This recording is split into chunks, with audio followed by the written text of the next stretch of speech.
Hello and welcome to Stylish Chats with Creatives. Today on the podcast, I'm speaking to Sophie O'Connor. She is a Manchester-based lead brand designer and a brand strategist. Hello. Hi. It's lovely to meet you finally. I think we met because of Katie. Yes. She was like, I know the person for you to interview. Yeah, it's lovely to be here. Thank you. It's nice to see another designer actually as well, because all your styles are so wildly different. And that really excites me to see how people get inspired by lots of different things, but you all still have a similar job. Yes. Yeah. It's very broad, isn't it? Yeah, really broad.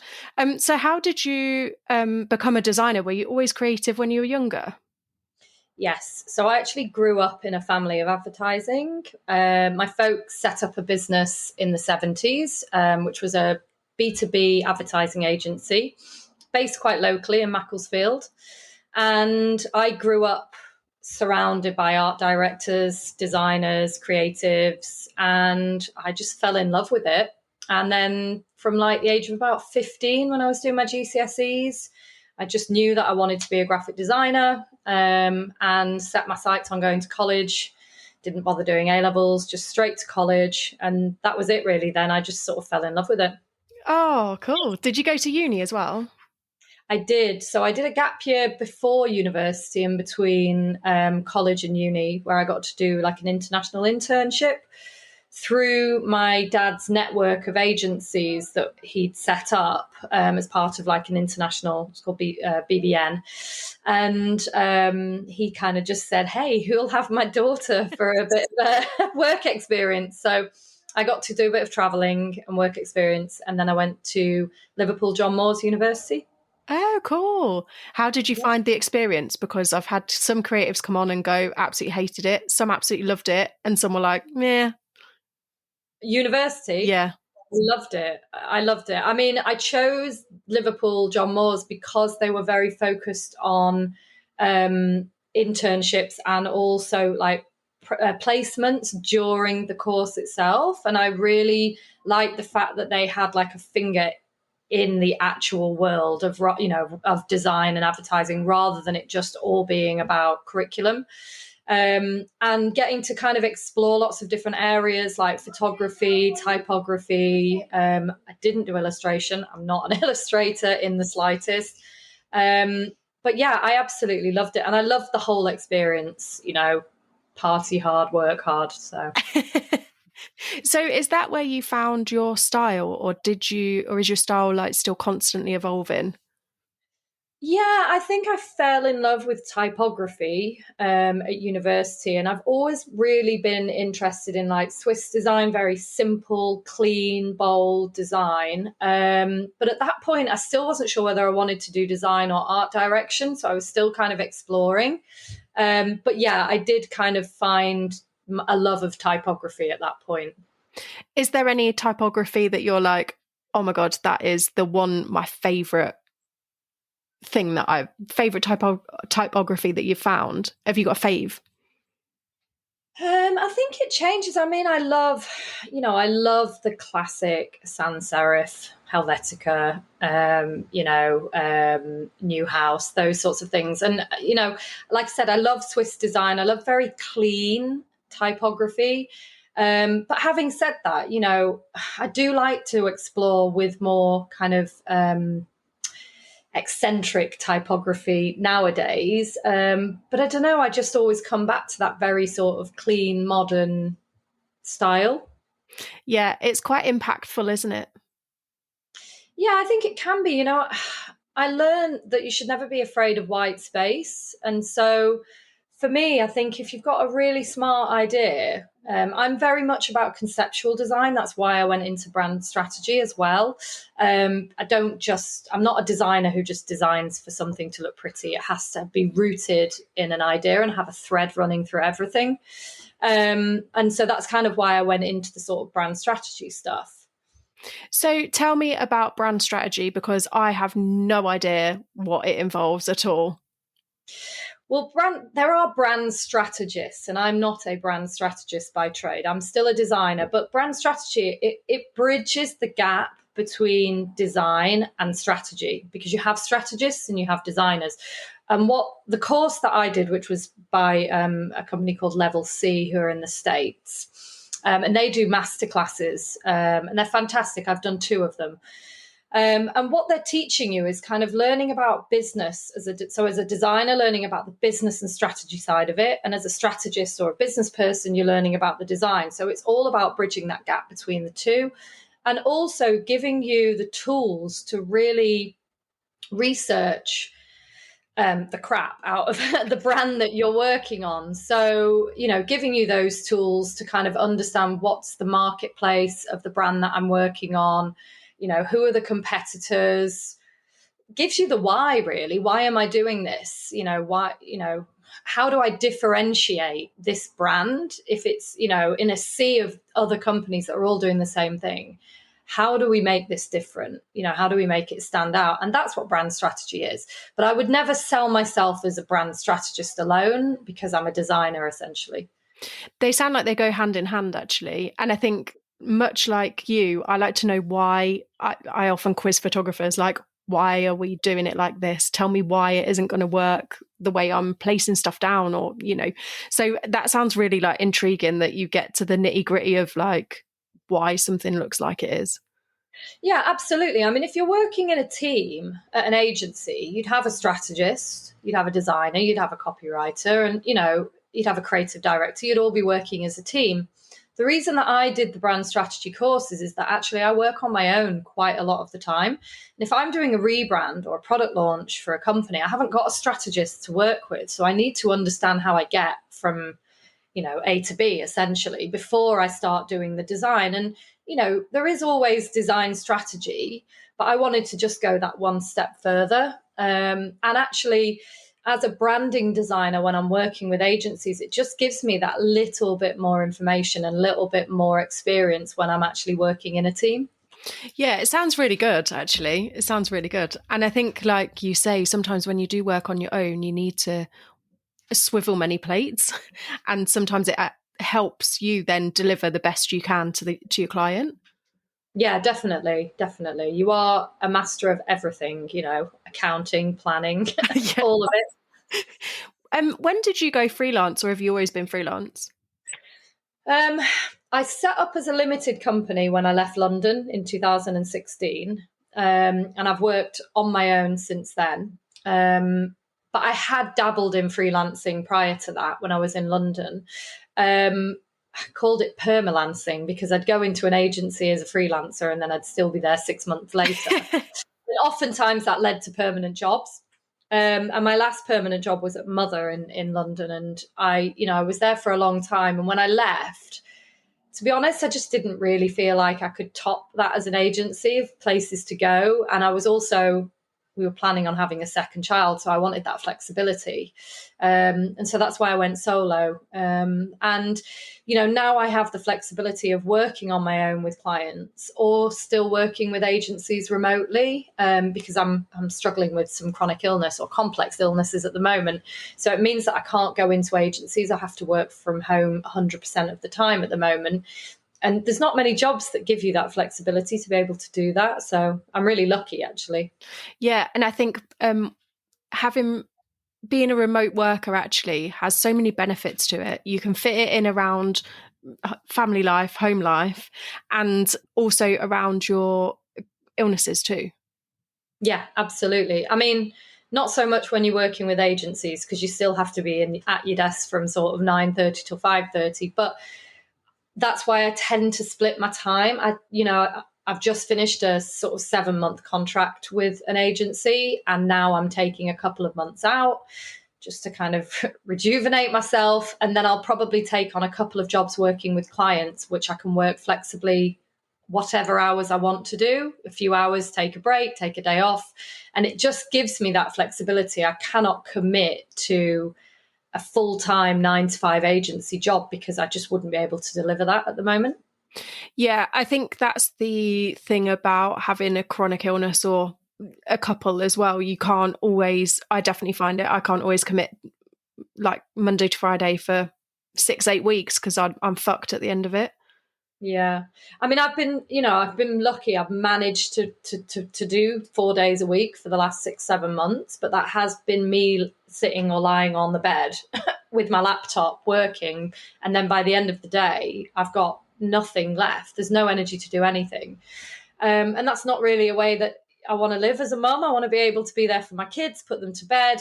But by the end of the day, when I've worked an 8 hour day, 6 hour day or whatever it is, I just can't do it. So that's why that's why I enjoy being freelance, solo, limited company, whatever you want to call it, because then I can pick and choose when I need to take time off. I don't feel guilty. I'm not letting other people down. I'm not letting a team down. I have myself to worry about, but I also then have the privilege of being able to work with lots of different clients on different jobs. And it's really exciting because one day it might be a coffee brand, or another day it might be a yoga studio, or, it changes all the time, which is really nice. I like I'm the same as you. I pick and choose who I want to work for. And it's really nice to be in that position to do really exciting things and someone hand you a brief and be like, we've booked you because we love your stuff and we want you to execute this, I don't know, really bright dinosaur shoot or whatever it is.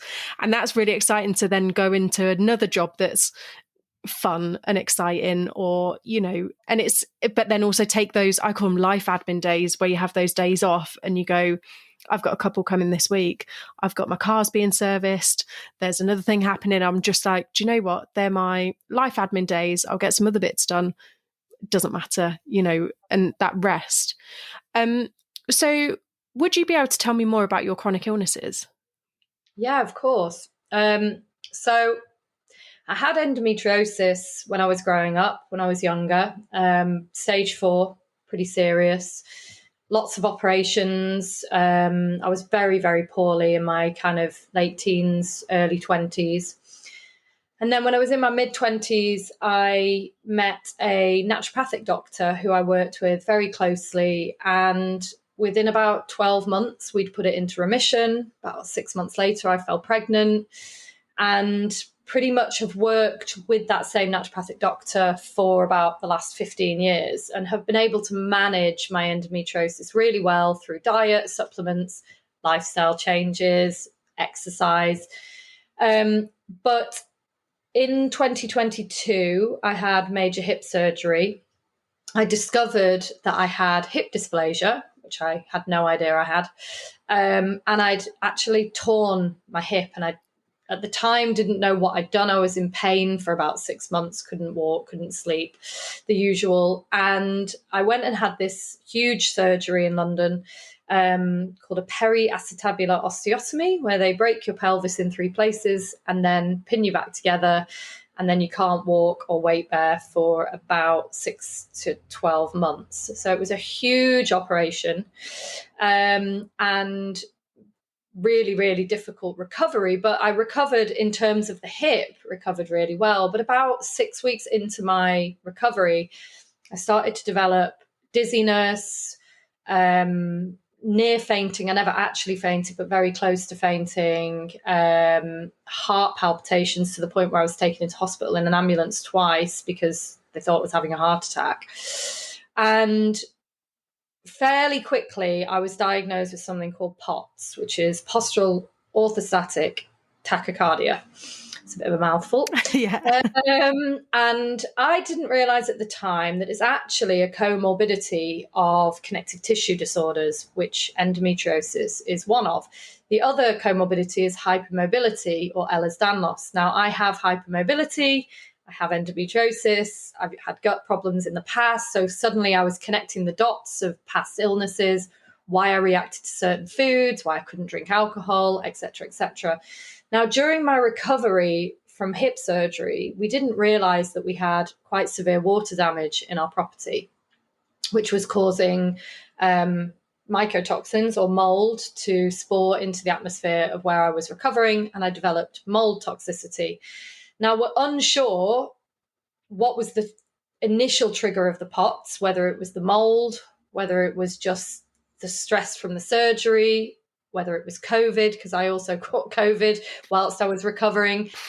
though it was like a house of cards, or a perfect storm. It wasn't one thing. And, slowly but surely over the last 2 years, through a lot of research, working with various different practitioners in the UK and the US, slowly but surely, we are getting to the bottom of why this has happened. And at the root of it all is stress and trauma. So trauma to my nervous system, from various viruses over the years, Epstein-Barr virus, COVID, endometriosis, all of these things that have sort of damaged my nervous system. And then having the surgery was like the straw that broke the camel's back.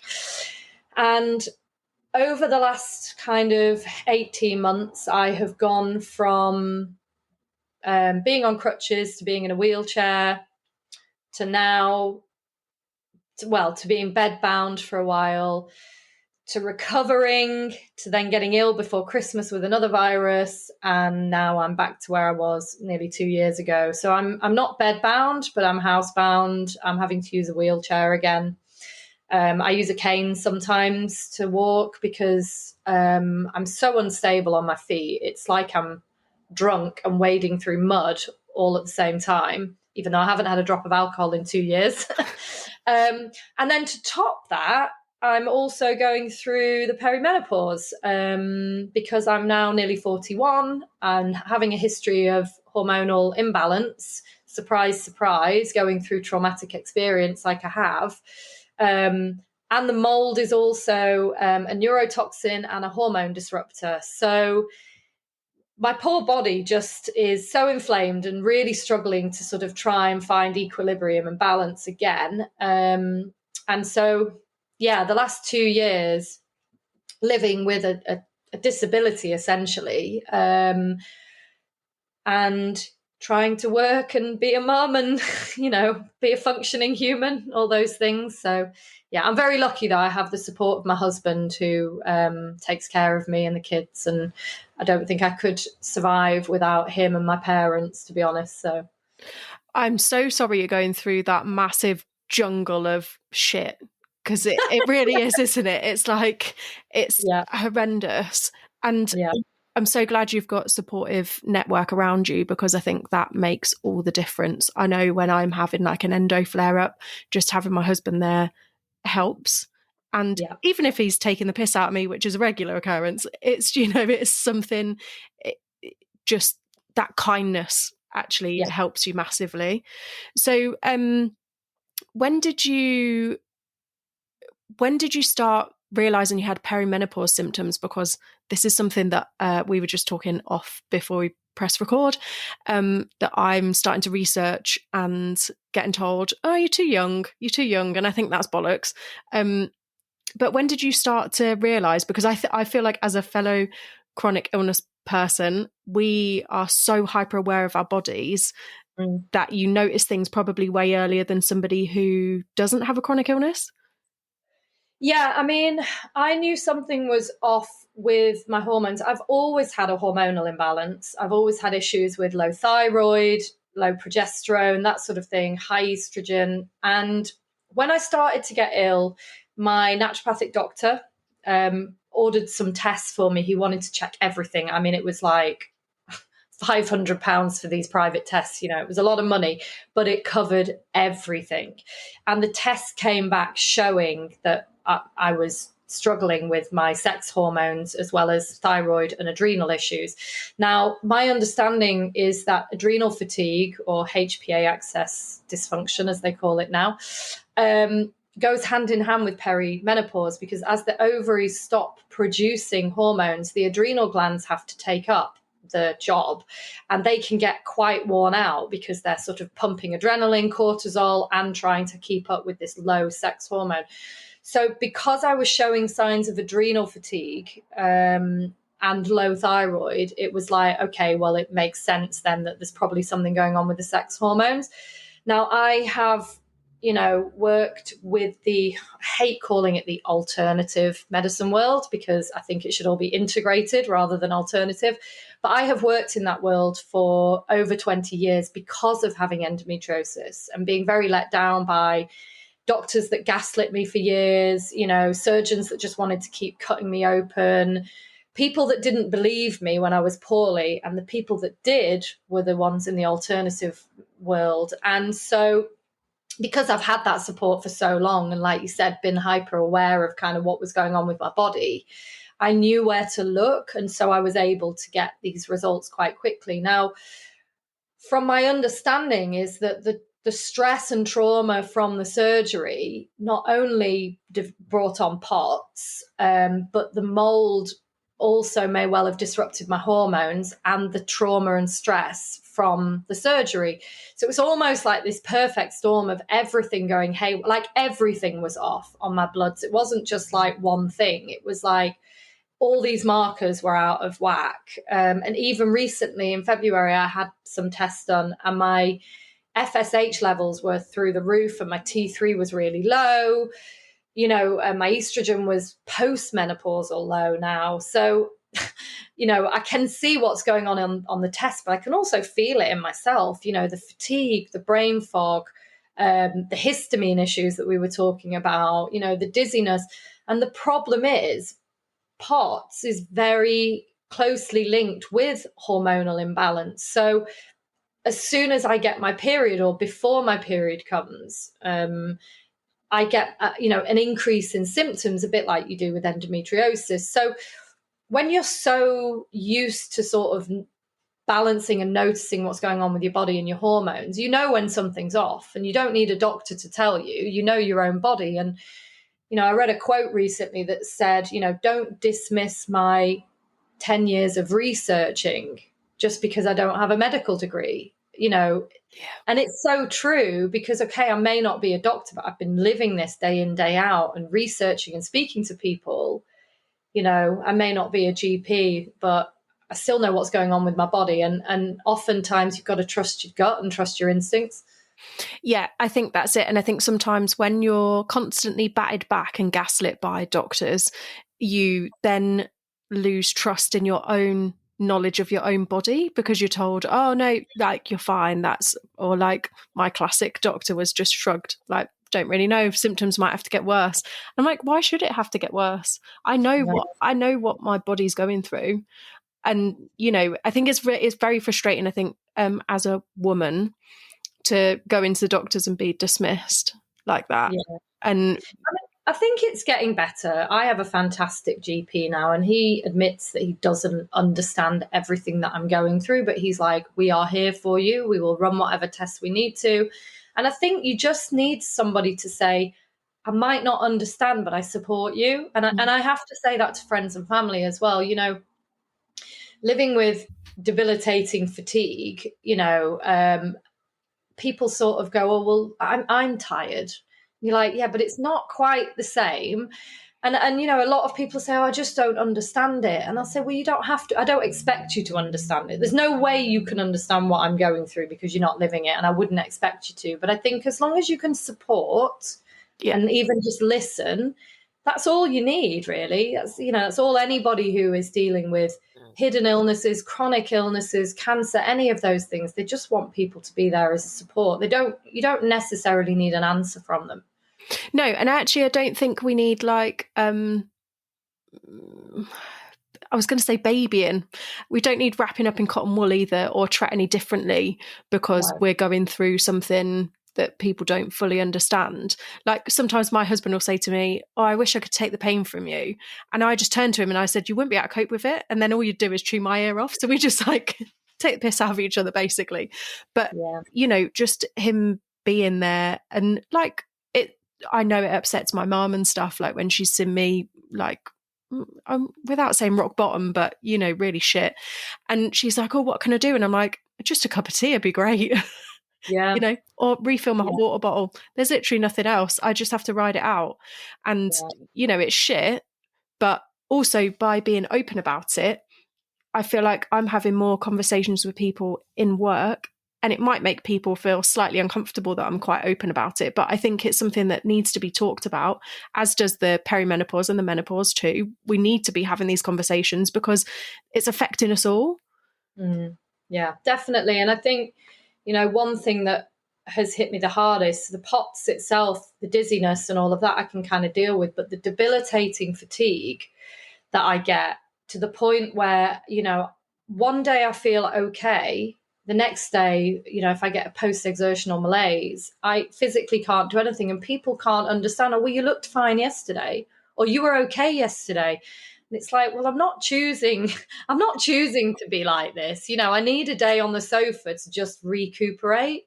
And I think that's difficult. And particularly when, I don't know about yourself, but I'm quite confident and outspoken, and I look well in myself, especially if I've got a bit of makeup on, that oftentimes you dismiss because you've not got a limb hanging off, or they can't see what's wrong with you, this hidden illness. So, sometimes I think we just have to believe people when they say, I don't feel great today, but I felt okay yesterday, so hopefully I'll feel okay tomorrow. But no judgment, just leave it at that. Yeah, that's exactly it. And I think sometimes as well, I can go halfway through the day and then all of a sudden feel like absolutely shit. And it depends where I'm at in my cycle as well. And sometimes I'll just be like, you're going to have to give me 10 minutes because I feel like a bag of shit. And nothing I'm doing work-wise, I love my job, but nothing I'm doing is saving lives. And actually, I need to be well consistently, or as consistently as possible. So if I take 10 minutes in that day, I'm actually going to feel better for the rest of the week than if I push through. They'll gradually feel shittier and shittier by the time it came to Friday. Well, absolutely. I mean, I have quite not a rigid routine, but I have a big toolbox of things that I use now to get through my day. I make sure that I don't stay in bed in the morning. Even if I feel awful, get up, go downstairs, have breakfast, and get some sunlight in my eyes. And if I can, just step into the garden with my bare feet and ground and just try and get a bit of sunshine. Even if I have to go back to bed, just get out of bed in the morning. Doing breath work, doing journaling, getting any negative thoughts that I've got in my head, get them out onto paper. Meditating, taking 10 minutes out of my day, or even if I have to, sometimes have a little 20-minute nap at 2 o'clock in the afternoon after lunch. These are things that I've learned that actually they're non-negotiable now if I feel rubbish, and I need to use them to be able to keep me at baseline until I'm able to fully heal, because I believe I healed from endometriosis. I put it into remission when I was told that I couldn't and I wouldn't be able to have kids and I'd have to have a hysterectomy. And like yourself, I was, diagnosed with adenomyosis as well. And, I kind of beat all the odds with that. So I firmly believe that I have it in me to be able to heal from this. But it takes time and patience. And, you do have to be consistently implementing these tools. And also, it sounds naff, but being positive all the time is totally unrealistic. You need time to grieve, and be sad, and vent, and be pissed off, because it is shit feeling like you've been dealt a really crappy hand. And I'm very positive because I've got 2 kids and a beautiful life and family, and I've got everything to be positive about. But it's still tough. I can't walk out the front door and get in my car or cross the road or go to a shop because I'll pass out. I need somebody to push me in a wheelchair. I'm essentially kind of like a prisoner in my own house unless somebody takes me out, So that's really hard mentally. But at the same time, I also know that I'm very, very lucky because I have a support network, and I have a house and a roof over my head, and I've got a garden, and, all these things that a lot of people don't. So, yeah, I think having a toolbox of things that you can sort of lean into when you've got bad days as well as good days is really important. Yeah, I think I agree with you. I think years ago, if I look back at, even 10 years ago, 11 years ago, when I first got told I had endometriosis before my first laparoscopy, I was pushing through days at work with heat pads on the front and on the back of my stomach, on my lower back, on my stomach, going through a super pad and a super tampon maybe every half an hour, 40 minutes. And I was pushing through work, driving to and from work as well. It was a good hour and a half each way. And now I look back and I think, what a dickhead. I should have just said, no, I can't do it. I need to rest. But you don't, in your 20s, you just think, well, I'll push through that. That's fine. I'll just push through it. And actually, now I go, I need 10 minutes. I'm way more aware of the long-term, not hassle, what's the word I'm looking for, but like the long-term effects it has on me by not putting my boundaries in. Oh, absolutely. Yeah, boundaries are really important. I mean, I spent most of my 20s self-medicating and partying too hard and pretending that it wasn't happening, and that didn't do me any favors. And like yourself, multiple laparoscopies and surgeries. I mean, at one point, they put me through the menopause to see if that would help for a month, and it made me suicidal. Jeez. Thank God, I was strong enough to be like, this is just the medication. But, I learned very quickly that, cocodamol and alcohol and, ignoring the symptoms wasn't going to make it any better. As soon as I started to sort of change my diet, change my lifestyle, stop drinking so much and, taking care of my body, suddenly it was able to sort of heal and be like, oh, okay, I can push. But the problem, well, there wasn't a problem at the time, but now that I look back on it, working in advertising and doing like all-nighters for pitches and working my arse off. Thank goodness I worked at agencies that were so supportive of, like, if I wasn't well or I needed to leave, or if I was having, like you say, a flare or something, they were supportive, because if they hadn't have been, I couldn't have done my job, because, advertising was, and probably still is, very, very full on. Yeah. I think that's it. And I think I've found more support by being open about it. And even to the point of like saying, if I'm having a bit of an anxious day, or I'm just feeling a bit fuzzy, or, not quite with it, I'll say like, I'm just not feeling 100%.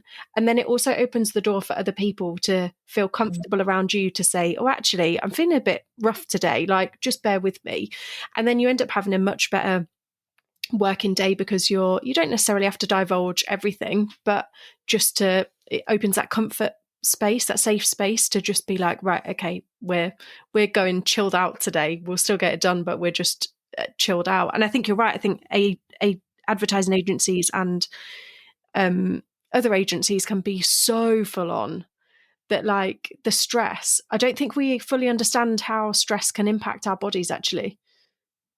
Yeah, I mean, one of the big things, so we've had to move out of our home because of the water damage to our property that had to be remediated. But we then had to have mold inspectors come in, because I tested positive for ochratoxin A, which is a type of mold, and our eldest son also tested positive for a couple of other molds. All of these molds are hidden molds. So whilst we did know we had a small amount of black mold, actually the molds that we've been affected by are the ones that were hidden in the water damage under the floor of our bathroom. And, I didn't know any of this at the time. And, we've had to now move out of our property, and the stress that we've been under financially, as well as emotionally, because of the health stuff, but the stress of not being in our house, being let down by contractors, that in itself has actually made me more ill. And I'm seeing a functional neurologist at the moment, which is something quite new, and was recommended to me on a Facebook support group, which I honestly say Facebook has been amazing through this. I was never really a big fan of it, but for people living with quite rare chronic illnesses, there are support groups on Facebook which are absolutely brilliant. And so, so we've moved out. But one of the things that I was told was, you've got to manage the stress, because the stress is just going to damage your nervous system even more. And when I started working with the functional neurologist, he was like, so have you been under a lot of stress lately? And I was like, well, let me tell you what's been going on over the last 6 to 12 months. And he was just like, you're never going to heal if your body is stuck in fight or flight, if your body is stuck in a place of like unsafety. And that's a really hard lesson to learn, is, stress is physically making me ill, not just like causing sort of anxiety, but physically damaging my body. Obviously, because I'm already ill. Now, I'm sure that if I wasn't ill and I was going through stress, I probably wouldn't be experiencing the levels that I am. But we don't take stress seriously enough in this country, and we don't have the tools that they do in a lot of other places to deal with stress. And like, I'm actually doing a therapy called EMDR therapy, which was recommended to me for POTS. But it's actually a neurological therapy, and it's amazing. It's rooted in eye movement and tapping and all these different things. So rather than just talking about your problems, talk, you're actually doing something to calm the nervous system. And it's amazing, but nobody recommended that to me. I had to like figure that out for myself and figure it out on a Facebook group or Instagram. I can't remember where I found out about it, but I think we really need more tools to manage stress in this country, for sure. Yeah, I definitely, when you were just saying about moving house, when we moved, we live in Holmfirth, and we moved from Stockport to Holmfirth. Now, I was 2-3 weeks late for my period, and I looked 6 months pregnant because we were under that much stress that my body just went, I'm going to give you a flare up. And I remember sitting in a child's pose with my legs open to make room for my stomach on the floor of our empty living room in Stockport, swaying from side to side to just try and feel comfortable because I was in so much pain, waiting for a solicitor to say, yeah, you can go, stuff's being transferred. And it was horrendous, the amount of stress that I had. And then we moved. Within a week, my body was like, back down, Yeah. And I think I've also then had other experiences of stress where I've lost feeling in my hand, lost 2/3 of my hair, lots of other things. And I think people don't take it seriously. They don't go, oh, well, it's stress, you need to sort yourself out. And what they say is that I got taken when I lost some of my hair and my hands and stuff. They thought I was having a stroke, and the doctor basically signed me off for 6 weeks and then was like, well, go back to work. And I was like, that's not actually helpful. The 6 weeks off were helpful to stabilize me, but as soon as I walked back through the door, the stress started again because it was the job and the way I was being treated. But it was just like, well, you should be fixed now because you've had 6 weeks off. And it's not, it's so much more than that. Yeah, it is. And I think we're slowly in this country coming around to it. I was just having a conversation this morning because I went for some reflexology to just try and calm everything down.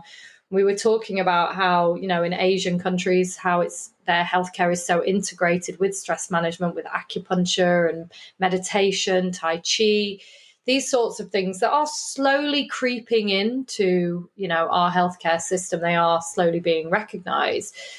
But the trouble is they come with this like woo-woo sort of, label, and they're not at all. Like, I just think if we can sort of learn to kind of like disperse the stress out of our bodies through whichever mode that is, whether it's dance, yoga, swimming, I don't know, Tai Chi, whatever it is, we're all just sitting at desks 24/7, totally sedentary, stressing about finance, stressing about what's going on in the world.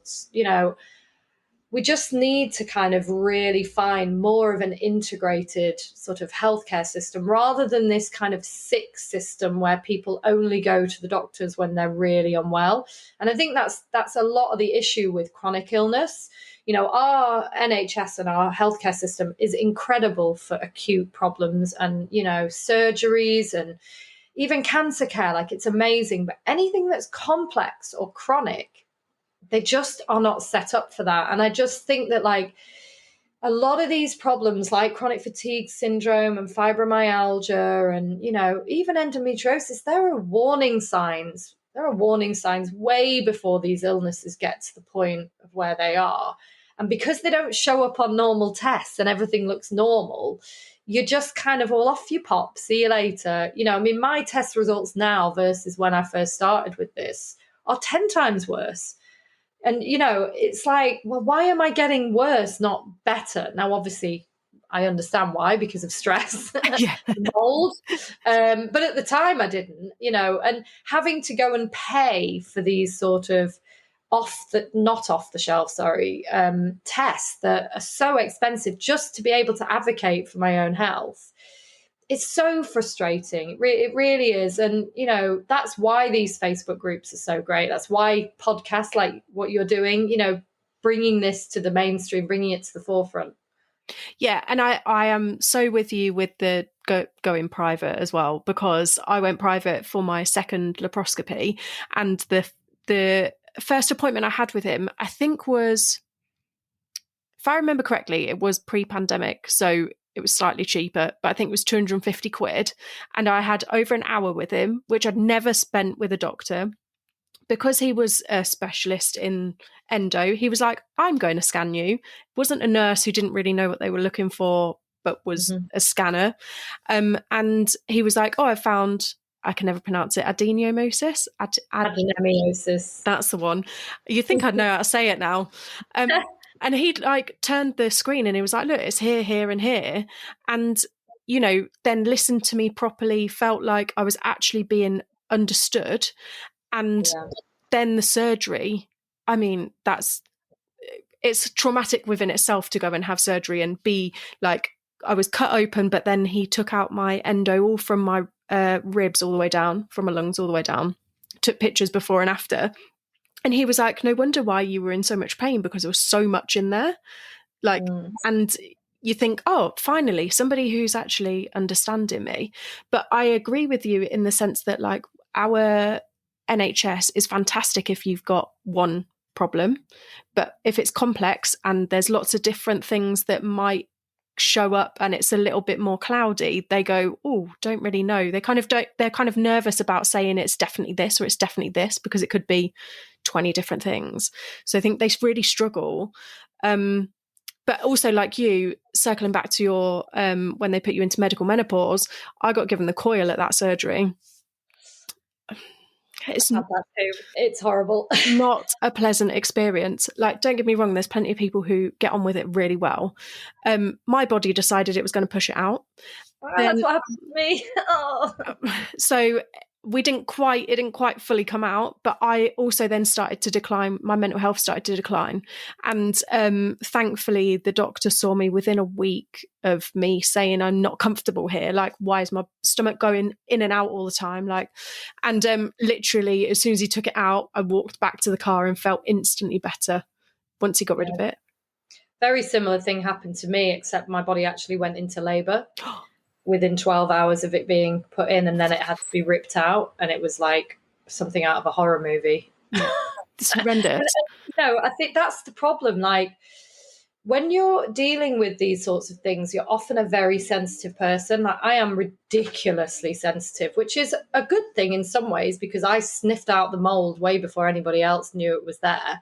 But at the same time, you are hyper vigilant. You are then, oh, is that going to make me ill? Is that, and it's horrible. It's a horrible feeling. But then I think you get to know your body so well. So you know when something's not right. And if a doctor's telling you, oh, it's all fine, you're like, no, it's not fine. I know something's wrong. And you learn to become resilient, be able to advocate for yourself. In a way, sensitive people become very strong. Yeah. Yeah, we really do. And I think, like, I was described as a sensitive kid. And now I'm like, I'm probably a bit of a gobshite, to be honest. But I'm like very confident now, and I know when something's wrong. And like when I had that coil fitted, I wasn't sure. And I was like, well, let's try it because he's going to do it while I'm under. And then the story goes, when he took it out, actually, he was like, oh, I need some more light, even though I was in like a hospital room with all the lights on. He came back with a bloody head torch to get it out. Oh my God. I mean, that's the thing as well. You become really desensitized to the body. Like, sometimes if I'm having like a massage or something, I'll just strip off and they're like, whoa, okay, do you want some privacy? You're like, no, because I've had that many doctors looking at my vagina that really I'm fine.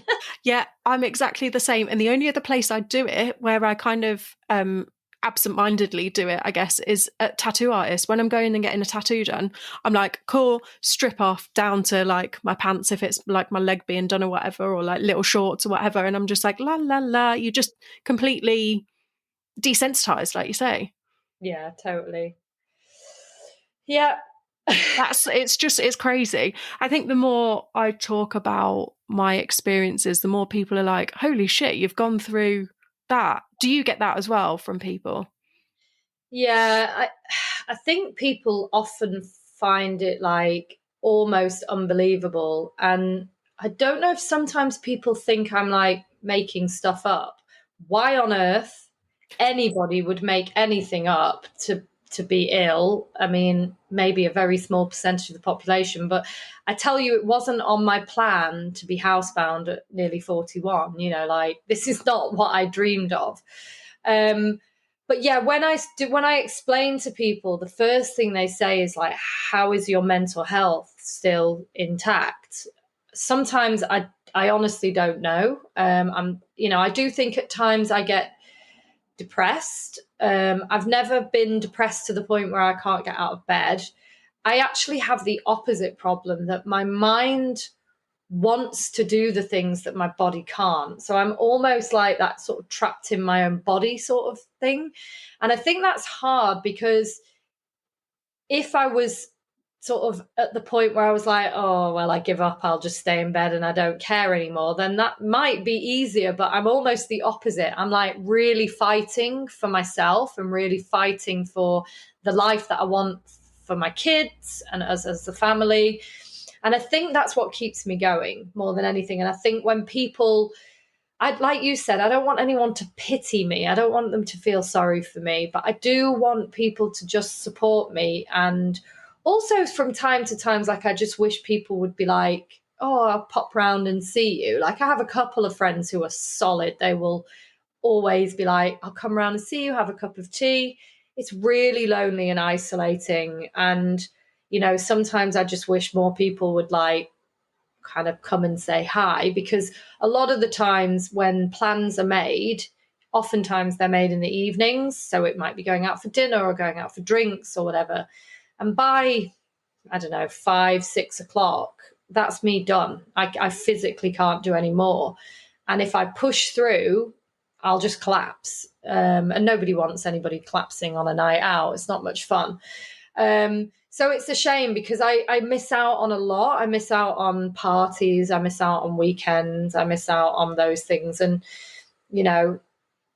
I think sometimes I just, rather than people kind of going, oh, are you okay? I feel really sorry for you. I just love it if someone just went, hey, I'll pop round and have a cup of tea with you, or let me take you out for a coffee and, I'll push you in the wheelchair. Yeah. That's the hard part, I think.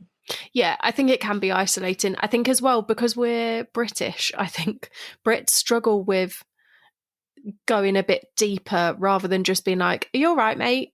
They struggle with like that kind of next level of like, well, what do we say? What do I say? What do I do? And actually, you just want to be treated like a normal person. Yeah, I do want to be treated like a normal person, but sometimes I don't. Like, I keep saying this to my husband. I'm like, I'm not an able bodied person at the moment. And sometimes I need people to remember that. Like, I wish I could just jump off the sofa and go and empty the dishwasher, but I can't do that. And I wish I could walk out the door and cross the road, but I can't do that. And I think I also want people to remember that I'm not able-bodied all the time, and that needs to be taken into consideration as well. And I think particularly with my job, because I'm sitting at a computer, nobody really understands that because nobody sees me walking around. And it's not until I say to someone, oh, I'm using a wheelchair, they'll go, what? I didn't know that, because they're just working with me on screen. Yeah, it's really I'm just imagining now as well, like the other person being like, oh my god, I had no idea, and like then thinking like, oh, was I insensitive? Or because I think as well, we again as a society, we don't have, when you're able-bodied, you are not as aware of the needs of somebody who is less able-bodied than you, and even down to like wheelchair access and lots of other bits and bobs that actually any one of us could end up in a wheelchair at any point. Absolutely. I had no idea how difficult it was for people in wheelchairs. And I went to London 6 weeks after I had my operation, because I'm based just south of Manchester, not far from you. And I went back down to London for my 6-week checkup from my operation. And I was on crutches and using a wheelchair. And I remember meeting my friend for lunch. My husband came with me. I couldn't get in and out of the black cabs on crutches. It was impossible. Then we got to the restaurant. The restaurant didn't have a toilet upstairs. It was down a really steep flight of stairs. So then I had to cross over the road and go to a shop across the road to use the toilet, all while navigating these pavements and that suddenly at that point I was like, shit, this is going to be really hard. Like I hadn't even thought about that as my sort of recovery journey. I was like, oh my God, I hadn't taken any of this into consideration. And now, having to I either use my husband as a walking aid if it's a short distance, or I'll have to use the wheelchair. But everything we plan, we're like, oh, well, we can't go there because we can't use the wheelchair. We can't do that. Or can we go there if there's a toilet on the level, if there's a disabled toilet? And those are things that I never really had to think about. Well, I never really thought about. And it's sad that as able-bodied people, we don't think about those things for the disabled. Yeah, it's massively sad. And I think we don't realise, like you say, until we're in that position. And actually the access, things like having a toilet on the same level in a restaurant, or like step-free access, just little tiny things that would make the difference to other parts of society that maybe we're forgetting about. Yeah, absolutely. Yeah, and I think, with chronic illnesses, and particularly things like POTS, some days you're fine. Some days I can walk around and be absolutely fine. But other days I might need a walking aid or I might need a wheelchair. And that changes from week to week, day to day, month to month. And I think that's another thing that comes with sort of these invisible illnesses and chronic illnesses, is that people expect that if you've been okay one day, well, you're fine another day.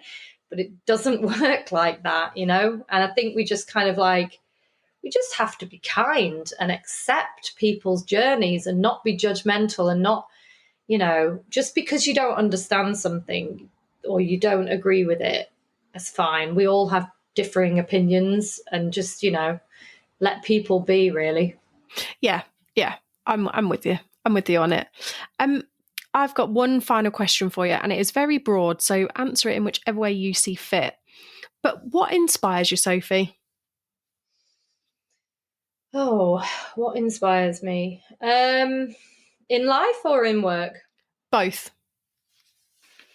Well, in life currently, it's recovery stories of people with that have dealt with things like long COVID, post-viral fatigue, chronic fatigue, POTS, all of these kind of complex neurological conditions.